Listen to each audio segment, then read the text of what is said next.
I think, for me, it's just an extension of my entire professional life. People have called on me to get involved and to serve and protect our communities and our way of life in northern Michigan and our country. And I've done that gladly. I've done that willingly. I'm proud of my service to our state, and my county in particular, and our nation. And I think this is just the next logical extension of doing things like that. We need leadership. There's a lot of issues and concerns that people are expressing to us, and so I think we need to have somebody that can kind of take those issue concerns and try to do some things with it. Now, I'm not suggesting that Washington and/or even Lansing has the answer for what we need in this particular district, but they can be a better partner than we've been. And so that's what I want to bring. I want to bring the kind of leadership in my role as a police officer and a sheriff and in the military as a general officer. It's about leadership. And so I think I can bring that to bear on some of the issues and concerns that are facing people in this district, things that are important to people. And I tell you, the biggest one that I'm hearing is it's all about the economy, it's all about the jobs. And in Michigan, there's 17 major markets. 14 of them, as far as unemployment, are going in the right direction. Michigan's unemployment rate is below 8%, like 7.8%. There's 3 markets that are not doing so well. They're actually going in the wrong direction. And those are all in this district: Northeast Lower, Northwest Lower, and the Upper Peninsula. It's over 10%. What's wrong? What's happening? What are we doing about it?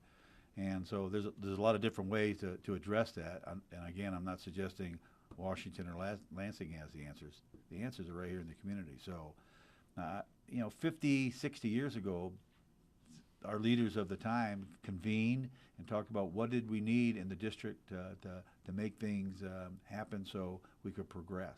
We did all those things. We built a couple of bridges, and we put in electric power plants. I mean, a lot of great infrastructure. Many of those things are at the end of their life cycle. And I think it's time to convene some of those innovators and those people that have the vision for the future that can be looking 50 years down the road. What do we need to do? Because it takes time to sort that out. It takes time to develop ways to fund it and to construct it. And so, that's the future. We need to be thinking about not just ourselves, but the next generation and the generation after that.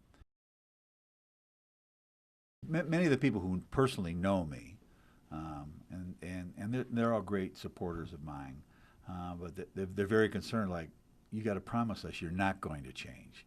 And I am grounded in local issues and concerns and how to get things done and how to collaborate and work with people to find, common sense, common ground that's in the best interest of whoever we're trying to serve it, whether it's Kalkaska County or whether it's a region in the district or whether it's this entire district.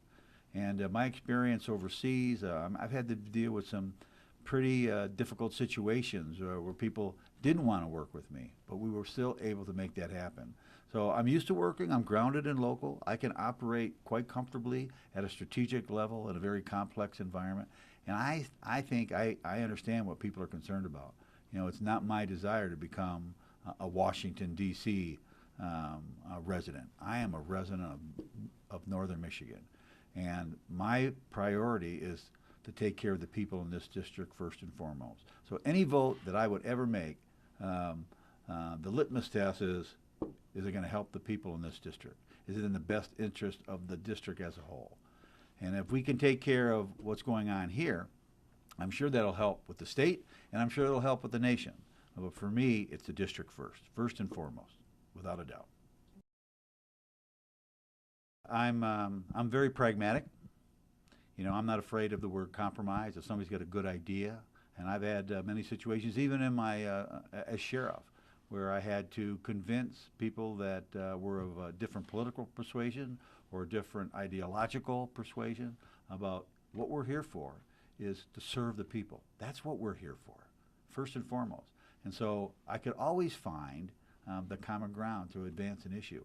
And many people say, are you tired of getting beat up trying to carry that message? No, because over time, when I look back, even the smallest incremental steps is still progress in the right direction. And for example, in my sheriff career, I'd look back and say, we've accomplished a lot. and I'm proud of what we've accomplished, and I appreciate all the people that helped make that happen. And so I think that's the difference. I'm very pragmatic. You know, it's all about, you know, let's get a fix on, you know, what needs to be done. And my entire career, both police and militaries, have been about action. People call on me when they want to get something done. And so it's all about action, results, and accountability. That's what I want to do. I want to take care of these problems and try to make life better for everybody in this entire district. All issues are local. Everything is local, and it's very personal. And we have a lot of, you know, parochialism. You know, every community has their own idea about how they want to see economic development proceed.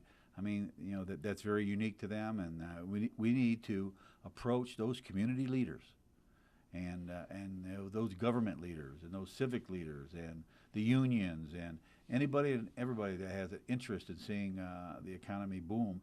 You know, historically, and this even happens in our community. Our young people graduate and they're off to school, and then from there they're off to a career. Most of the time, it's not coming back into our community. And our younger people that don't go to college, you know, same thing. They will get the job and it takes them around the country. That's what you have to do because there's no jobs. And I think the answers to all of that, the economic engine of this district is small and medium-sized businesses. What are we going to do to help them? And that's how you solve unemployment. 70% of the jobs are going to come from small and medium businesses. What's in the way? Is government in the way, or is the infrastructure in the way? Whatever it is, they know. And we need to get those ideas. And Washington and Lansing don't have the answers, but they can be a much better partner, I think, than we've had in the past.